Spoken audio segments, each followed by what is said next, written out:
All right, welcome to 3D Experience World 2021.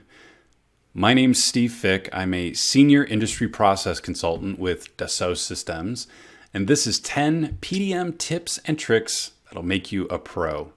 Now, spoiler alert, there are actually more than 10, so if you're writing them down as we go along, you'll likely have a few extra by the time you get to the end of this presentation. Now, each of these tips and tricks are such that as a user, you should be able to do them without having to have admin rights. So you'll be able to go back to your desk and try them out right away. I think what you'll find is that each of these tips or tricks are going to fall into one of three buckets, if you will. It's going to help increase your efficiency, meaning you knew how to do something in PDM, and now that you know the trick or the tip, you're going to be more efficient at doing that activity. Increased productivity, meaning you didn't know how to do it in PDM, and now that you do, you're going to be hopefully more productive. And then increased awareness, meaning it may not be initially something that you see yourself using, but you'll be aware that it's there, and if the need comes up, you can utilize it. So what I would encourage you to do is, as we go through this, make sure you write down a tip or trick that maybe falls into each of these so that you can go back to your desk and try one of them out right away. Now, additionally, I've broke the presentation into tips and tricks for PDM inside of Windows Explorer and tips and tricks for PDM inside of SOLIDWORKS. So let's take a look at the tips for Explorer first. Now, the first is the preview placement. For most of us, our monitors are getting wider and wider, and so the real estate that we have is much more as we go in the horizontal direction than it is in the vertical. So I find placing the preview over on the right can actually be quite helpful. And the way we go about doing this is we're going to go to the display menu. We'll go down to preview placement and then select to the right. Now, this takes the traditional layout and it docks it to the right side of the screen. Now, if your files disappear, just grab the vertical divider and move it slightly and it'll refresh. Now, what you'll also notice is that the card preview is now split vertically as well. So to make this a little bit cleaner, what I'd recommend is you go to your display menu again, go to Split Preview tab and choose Horizontal. This will do a nice job of laying out the preview on the top and the card preview on the bottom. Now, personally, I'm not really a fan of the card preview. So if you're like me, you can actually go to the display menu and uncheck card preview altogether, and then just have the eDrawings preview and your other tabs positioned nicely over on the right. All right, toggle thumbnail image. This is a tip that's actually consistent with all Windows Explorer folders, but it can be handy for PDM Pro because it allows you to quickly toggle the thumbnail images without having to permanently set your folder options to show thumbnail images.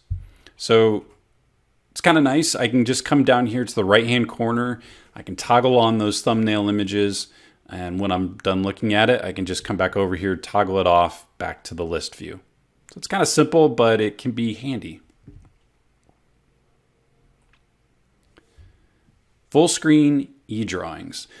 This is nice because it actually brings eDrawings full screen, and it's toggled by this button that kind of hangs out in the right-hand corner of the screen rather kind of inconspicuously.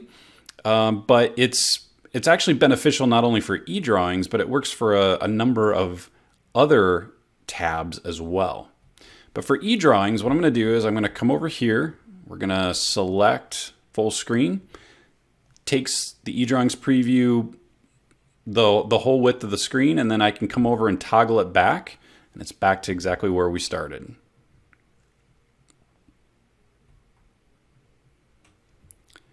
Customizing columns. So oftentimes in the where used, contains, or checkout dialogues, it'd be helpful to have some additional information, maybe like the description or the part number, to give context to what it is you're looking at. And customizing the columns makes that quite easy. Now, before I show you this, this is one of those bonus tips that I want to highlight for you. If you come down here in the white space of the Contains tab, you can right click and you can say Show Tree Lines.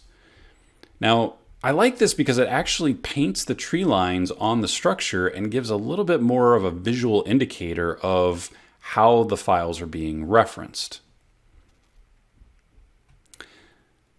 Now, in order to add additional properties to this dialog, we need to be able to click on this columns item.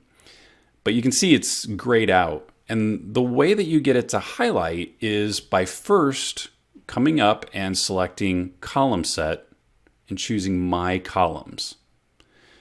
So once that's chosen, I'm going to right click. You'll see columns is now visible. I'm going to select More. And when I click on More, it then brings up any available additional properties that I can turn on for my columns. In this case, I'm going to turn on description.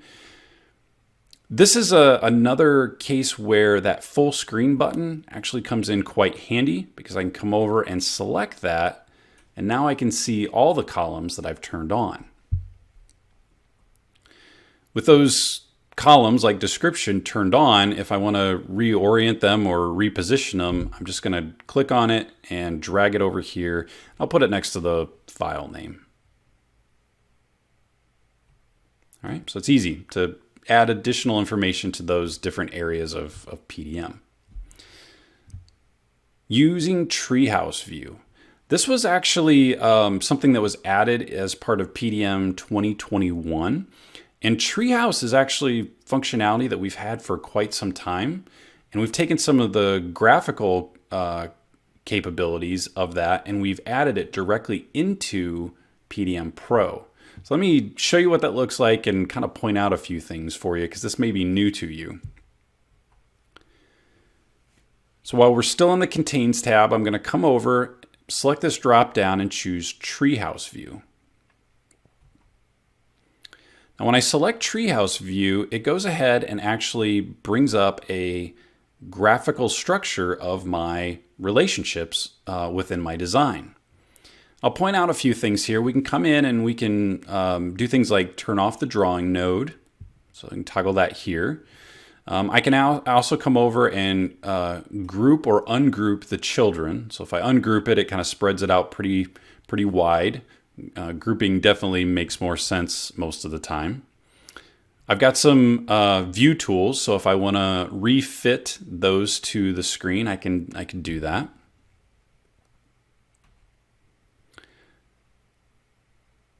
If I come over here to the eye, you can see I can turn on things like the file extension or turning off the file icons, things like that.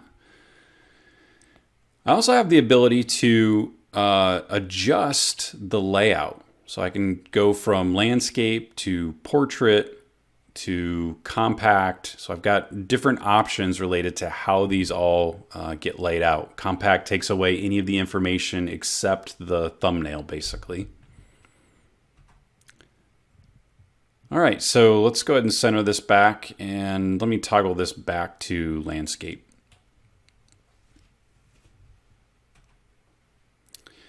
Now, the other thing is I'm going to zoom in on one of these cards, and if you look at it, it's quite nice because it displays some of the information like the description and the warning. If I want to see more information, you can toggle the double arrows in the right-hand corner. But you might look at this and say, well, how do I control or can I control the information that's being displayed here? And the answer is yes. It's not terribly intuitive right off the bat on how you do this. So I want to show you so you can make sure you're able to customize it the way you want. So I'm going to go ahead and collapse that back down. Let's zoom out. And then let's go back to the table view. So here's what you need to do. If, for instance, I want, let's say I want state to be something that's visible. I'm going to take that column and I'm going to drag it to the left, in this case next to description. And by dragging it over farther to the left, when you go back into Treehouse View, basically it's going to display the column information starting from the left and working right. So if I zoom back in on this, you can see now I have description and then state on my card.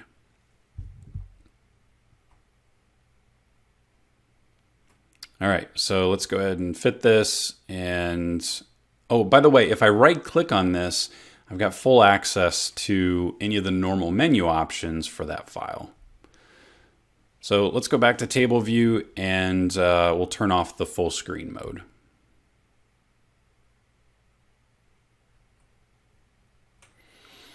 All right, accessing configuration previews inside of eDrawings. So oftentimes, many of the people I've talked to over the years have said, hey, it'd be really great if we could preview the different configurations we have in the model.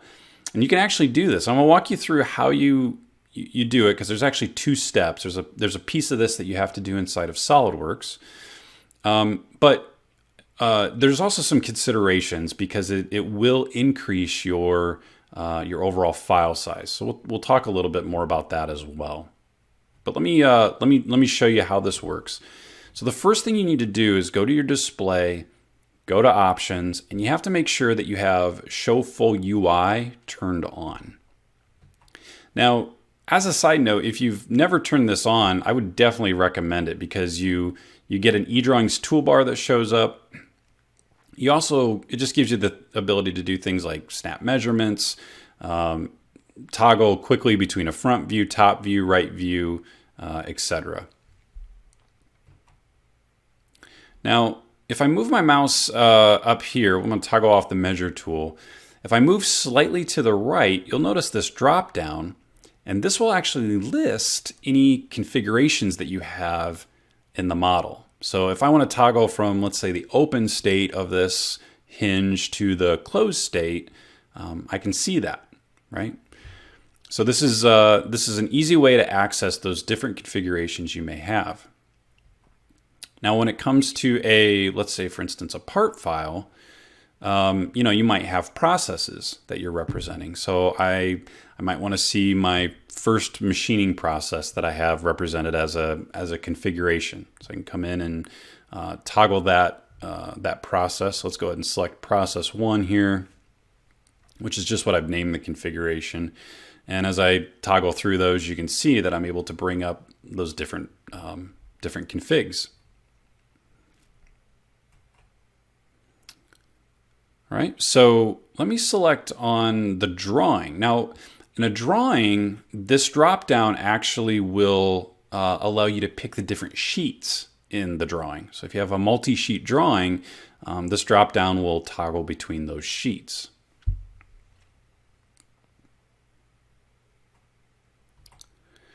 Now, I'm gonna come over here and select on this file, and what you'll notice is that this file actually doesn't have a drop-down. And that kind of highlights the fact that there's an additional step that you have to do inside of SOLIDWORKS in order to get the configurations to show up in the list. So let's take a few minutes and actually look at what you have to do inside of SOLIDWORKS to get this to show up. So I'm going to come over into SOLIDWORKS. And by the way, notice the tree lines stay persistent.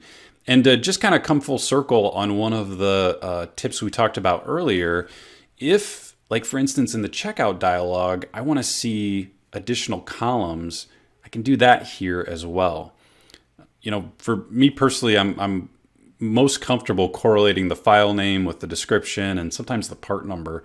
And so being able to turn on something like the description inside of the checkout dialog is really kind of helpful in understanding what it is I may need to be checking out. So let's go ahead and let's check this assembly out.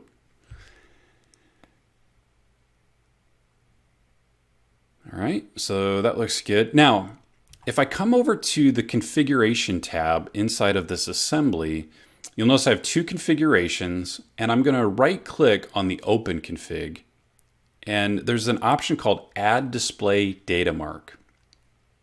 You have to add this mark to each configuration you want to be able to preview.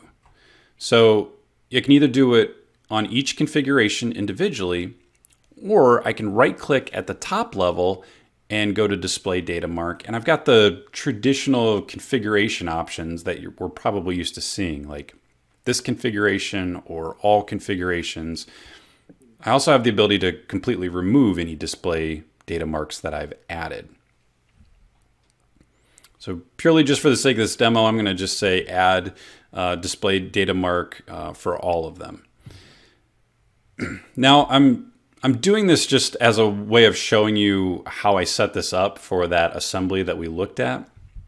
You need to be really kind of cautious related to which configurations you add your display data mark to, and just kind of think through, is there value to me being able to preview this configuration?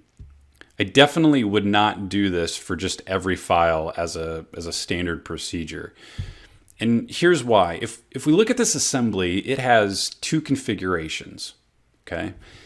Adding the display data mark to those configs takes the original file size from 7 megs to 19 megs. So there's definitely value that you can get from being able to obviously preview those different configs, but we have to be able to store that display data, and so it does increase the file size. So you just need to be aware of that, and just be thoughtful in which display data marks you add.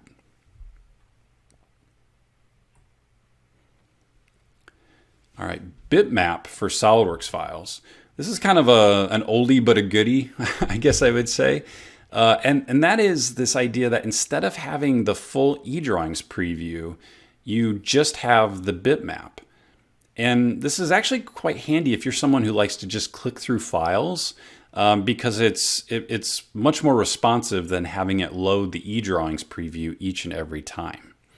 So the way that you go about doing this is just go in and go back to our display menu. We're going to navigate down here to Options, and we'll say that we want to show bitmap for SOLIDWORKS files. All right. Now, once we've turned that on, you'll notice that as I click on different files now, I'm just getting the bitmap image as the preview instead of eDrawings. So as I click down through here, if I can get to a file that I actually do want to look at the eDrawings preview for, all I have to do is move my mouse over and I'll click on the image, and that toggles the eDrawings preview. So it's a nice hybrid to have some pretty quick visualization of the files without doing the full eDrawings until I actually need it.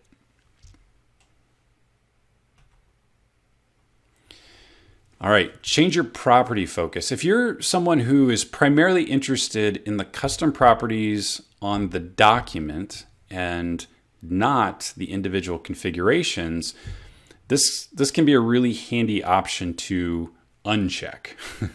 So let me show you what I mean. So as I click on, let's say for instance, this front control arm and pick the data card, you'll notice that the tab is showing me the process 3 configuration, right? That's where it puts its focus to. And if I were to, let's go over here and browse to this assembly, you'll notice that it does the same. It locks on the active configuration tab. But if I'm someone who, as I'm clicking through the files, what I'm more interested in is the document properties, then this option is pretty handy. So what I'm going to do is go back to the display menu, go to Options, and I'm going to uncheck Set Focus to Active Configuration. All right. So by unchecking this option, what you'll now see is that as I click again on that front control arm, the focus goes to the document property, not the configuration properties. And we can click through a few more here just so you get the idea. As I'm clicking through, you'll notice that it's just always going to the At tab as opposed to the Active Configuration tab. All right. So some of these have configurations, some of them don't, but you kind of get the idea of what this is doing.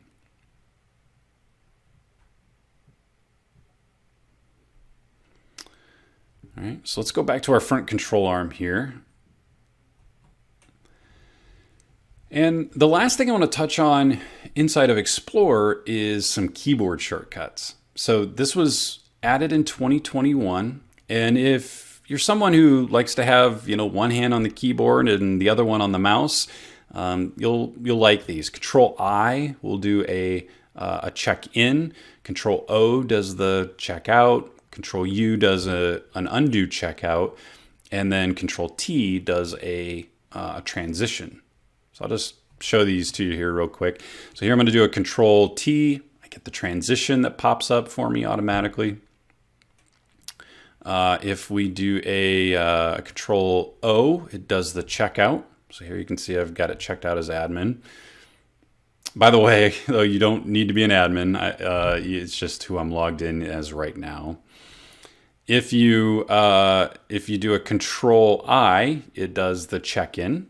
So here I can do that. Let's cancel this here. And then Control U will do an undo checkout. Right? So this will undo my the last checkout that we just did. Right? So again, if you like having your left hand on the keyboard and your right hand on the mouse, or it can be quite handy to just be able to quickly toggle these keyboard shortcuts. All right, so those are our Explorer tips and tricks. I hope you maybe found one or two that you didn't know and jotted down. Let's spend the remainder of our time looking at some tips and tricks for SOLIDWORKS. So the first one, the first PDM tip that we'll look at here for SOLIDWORKS is relates to the task pane. So we actually have some options that sometimes people aren't aware of related to where the add-in resides, and then actually to the task pane as a whole, some options that we can utilize for PDM. So let's take a look at these. The first thing is that if we go into Tools, SOLIDWORKS PDM, and go to Options, we have some things that we can do here related to where the add-in actually resides. So by default, it's in the task pane, which is on the right side of the screen. But as you can see, you actually have some options where it can be placed. And for this example, let's go in and let's choose the bottom of the feature manager. So if I say OK, at this point, you'll notice that the add-in disappears from the task pane. And if you look over on the left, it's now been added as a tab in the feature manager. Right? So here I can, if you're someone who just wants everything consolidated in one area related to both your features and your PDM tools, this can be kind of handy. You also have the ability to, if you drag the split bar down, have your feature manager on top and your PDM task pane in the bottom half. Now, if you have really long feature trees, this may not be completely overly handy, but if you're someone who again has shorter feature trees or just wants to be able to see everything in one spot, it can be something to consider. Now, personally, I'm someone who likes having it over in the tasks pane, so I'm gonna transition it back over to the right side of my screen. Now, speaking of the task pane, if you grab the title of the task pane and you drag to the left, it'll actually undock the task pane. And this is handy because you can move this whole task pane now to maybe to a different monitor where you can reference it from there. There's a little trick here to this though. If you grab the title bar and you just try to move it across SOLIDWORKS over onto your desktop, it'll just redock itself again. But if you pull it off and then grab it and move it up to the toolbar and then across, it'll basically release it, and now I can dock this on a separate monitor.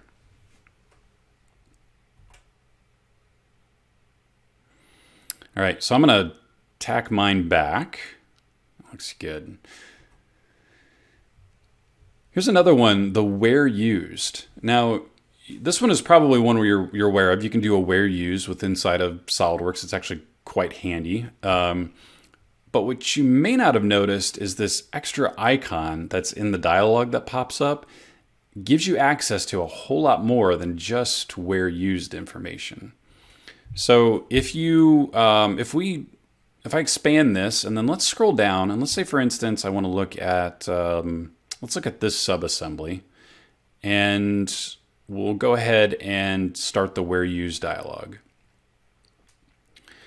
Now, when I click on the where used dialog, I get my traditional view, which is what I would expect, but there's this icon right here for next preview page. And if you click this, it'll actually cycle through the additional tabs that are in PDM. So like I can click on my image and I can get an eDrawings preview of the subassembly, which could be handy if that was buried inside a much larger assembly. I also have the ability to continue toggling and get to the bill of material. So I can have access to that subassembly's bill of material while I've got my main assembly up inside of SOLIDWORKS.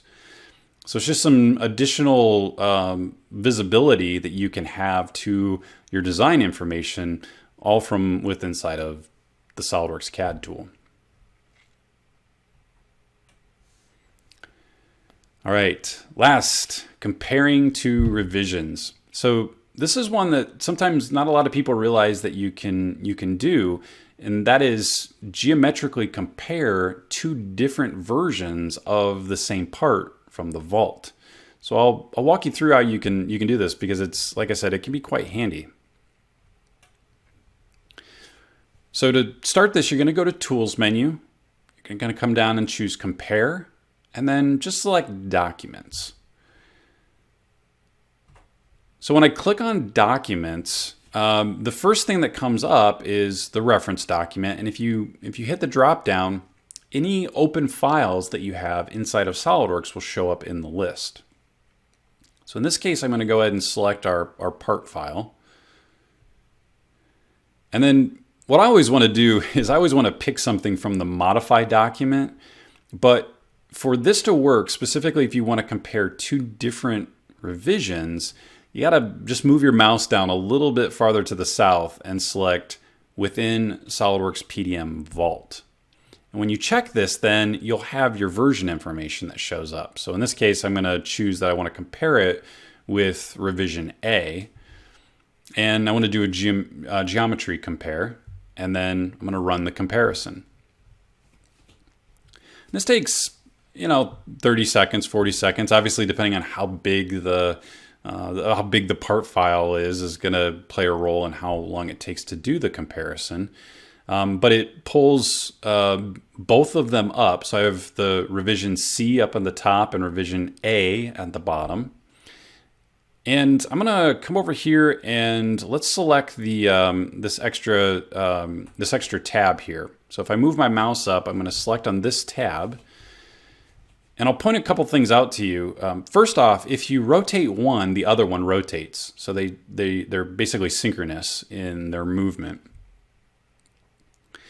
Then I've got some options as far as how I want to view them. So for instance, if I come over here, let's come up here and select material to remove. You visually now can see the difference between the two. And then I can actually do the same thing for the material to add. So let's come up here and select that. And now I can see that in the top screen. So it's a real nice way to visually see the differences between the two. All right, so those are our tips and tricks for PDM Pro inside of SOLIDWORKS. We've seen both Explorer tips and tricks and SOLIDWORKS. I hope that as you've been going along, you've found one or two that you're like, that's definitely going to make me more efficient, or man, I didn't know I could do that at all. It's definitely going to be a productivity gain. Or you likely ran across one or two that you may say, well, I don't have a use for it right now, but it's good to know that I can do it. So I would definitely challenge you to whatever you wrote down, go back, try it out, see how it works for you. And hopefully there's some, you learned something new. All right, guys, I want to thank you for taking the time to take part in this session. I hope you found it helpful. I enjoyed putting it together. I'll be hanging out in the live Q&A. If you have questions, by all means, feel free to ask. Otherwise, again, enjoy the rest of 3D Experience World 2021. And I hope next year we'll be able to meet up in person. Take care.